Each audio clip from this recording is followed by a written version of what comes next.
प्रभात प्यारे बच्चों, आज हम करेंगे अगली कविताओं से महत्वपूर्ण प्रश्न, जिसमें पहला है बात की चूड़ी मर जाना से कवि का क्या तात्पर्य है। ऑप्शन है स्पष्ट होना, तर्कपूर्ण होना, प्रभावपूर्ण होना, प्रभावहीन होना। तो इसका आएगा प्रभावहीन होना। अगला प्रश्न है बात कवि से किसकी तरह खेल रही थी। शरारती बच्चे की तरह, गेंद की तरह, फुटबॉल की तरह, पशु की तरह। तो इसका आएगा शरारती बच्चे की तरह। कवि ने कविता के लिए क्या उपमान दिया है। सागर, गागर, खेल, रेल। तो इसका आएगा खेल। कवि से शरारती बच्चे की तरह कौन खेल रही थी। बात, भाषा, कविता, पतंग। तो इसका आएगा बात।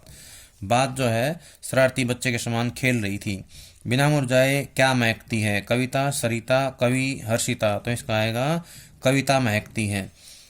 बात बाहर निकलने की अपेक्षा कैसी हो गई। सरल हो गई, दुष्कर हो गई, पेचीदा हो गई, बोधगम्य। तो इसका आएगा पेचीदा हो गई।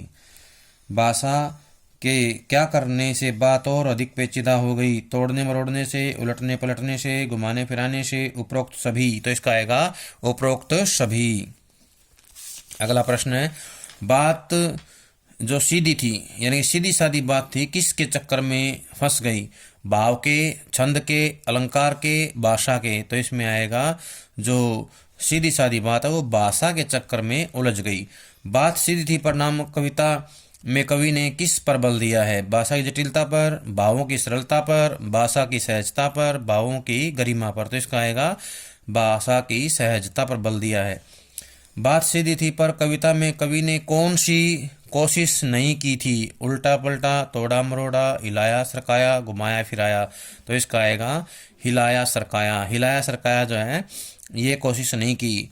निम्नलिखित में से किस कवि को समकालीन हिंदी कविता का संवेदनशील नागर चेहरा कहा गया है। निराला, रघुवीर सहाय, हरिवंश राय बच्चन, कुंवर नारायण। तो इसमें आएगा रघुवीर सहाय। कार्यक्रम संचालक किसे रोकना चाहते हैं। अपाहिज, दर्शक को, दोनों को, किसी को नहीं। तो इसमें आएगा दोनों को रोकना चाहते हैं। पर्दे पर दिखाई गई तस्वीर के होठों पर क्या थी। उलझन, कसमसाहट, पीड़ा, मुस्कान। तो इसका आएगा कसमसाहट। कसमसाहट जो है उसके चेहरे पर थी। दूरदर्शन पर किस उद्देश्य से कार्यक्रम दिखाया गया था। धार्मिक, वैज्ञानिक, सामाजिक, मनोवैज्ञानिक। तो इसका आएगा सामाजिक उद्देश्य से। दूरदर्शन वाले बंद कमरे में किसे लाए थे। दुर्बल, अपाहिज को, सबल को, लाचार को, बीमार को। तो ये आएगा दुर्बल। जो दुर्बल था, कमजोर था, अपाहिज, उसको लेके आए थे। कैमरे में बंद अपाहिज कविता में दूरदर्शन कर्मियों की किस मनोवृत्ति को दर्शाया गया है। संवेदनशीलता, संवेदनहीनता, करुणा, उसके बाद में दुर्बलता। तो आएगा संवेदनहीनता। पर्दे पर किसकी कीमत दिखाई गई है। अपाहिज की, कैमरामैन की, वक्त की, अभिनेता की। तो यहाँ पे आएगा वक्त की कीमत दिखाई गई है। अपाहिज से दूरदर्शन कार्यक्रम संचालक किस प्रकार के प्रश्न पूछता है। अर्थपूर्ण, तर्कसंगत, भावपूर्ण, अर्थहीन। तो इसका आएगा अर्थहीन प्रश्न पूछता है। कार्यक्रम कैसा होना चाहिए, कविता के आधार पर बताएं। अद्भुत, दिव्य, रोचक, अलौकिक। तो इसका आएगा कार्यक्रम जो है रोचक होना चाहिए ताकि लोग उसको देखें। बहुत बड़ी तस्वीर में कौन सा अलंकार है। यमक, रूपक, सलेस, अनुप्रास। तो इसमें आएगा अनुप्रास अलंकार है। करुणा के मुखौटे में छिपी यह कविता किसकी कविता है। दया की, परोपकार की, वात्सल्य की, करुणा की। तो यह आएगा करुणा की, क्रूरता की कविता है। क्रूरता जो इसमें दर्शाई गई है, क्रूरता का भाव जो इसमें दिखाया गया है। और ये जो क्रूरता है दूरदर्शन कर्मियों के लिए दिखाई गई है। कैमरे में बंद अपाहिज कविता में किस शैली का प्रयोग किया है। नाटकीय, विवेचन शैली, वर्णनात्मक, प्रतीकात्मक। इसका आएगा नाटकीय शैली का प्रयोग किया गया है। कैमरे वाला किन्हें साथ साथ रुलाना चाहता है। नायक नायिका को, पाठक कवि को, अपाहिज और दर्शक को, कवि और कविता को।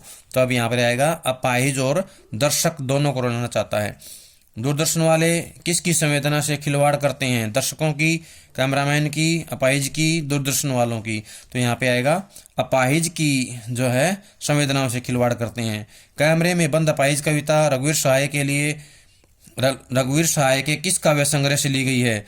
रघुवीर सहाय के काव्य संग्रह हैं लोग भूल गए हैं, हंसो हंसो जल्दी हंसो, आत्महत्या के विरुद्ध, सीढ़ियों पर धूप में। तो इसमें आएगा लोग भूल गए हैं। लोग भूल गए हैं जो काव्य संग्रह है उससे ये कविता ली गई है। उषा कविता के रचयिता कौन हैं? शमशेर बहादुर सिंह, निराला, जयशंकर प्रसाद, महादेवी। तो इसका आएगा शमशेर बहादुर सिंह के द्वारा लिखी गई है। सूर्योदय से पहले किसका जादू होता है? उषा का, निशा का, भूत का, दिन का। तो आएगा उषा का जादू होता है। प्रातः आकाश का रंग कैसा होता है? नीला, काला, सुनहरा, लाल। तो इसका आएगा नीला। आकाश का रंग नीला होता है सुबह सुबह। उषा का जादू टूटने का कारण क्या है? ओस, सूर्योदय, चंद्रास्त, तारे। इसका आएगा सूर्योदय। उषा कविता में राख से लिपा चौका किसको बताया गया है?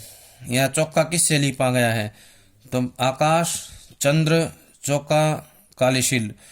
उषा कविता में राख से लिपा हुआ जो है चौका कहा गया है। चौका जो है लिपा जाता है राख से, और ये जो राख से लिपा हुआ चौका है ये प्रातःकालीन आसमान के लिए प्रयोग किया गया है। सभी का जो है बहुत बहुत धन्यवाद। अगले प्रश्नों के लिए अगली वीडियो आएगी, सभी उसको ध्यान से सुनेंगे और सुनते याद हो जाएंगे। ऐसे ऐसे प्रश्न, इंपॉर्टेंट प्रश्न आपके सामने लाए जाएंगे, तो सभी जो है वीडियो को ध्यान से सुने और उसको ध्यान से सुनते सुनते याद कर लोगे। धन्यवाद।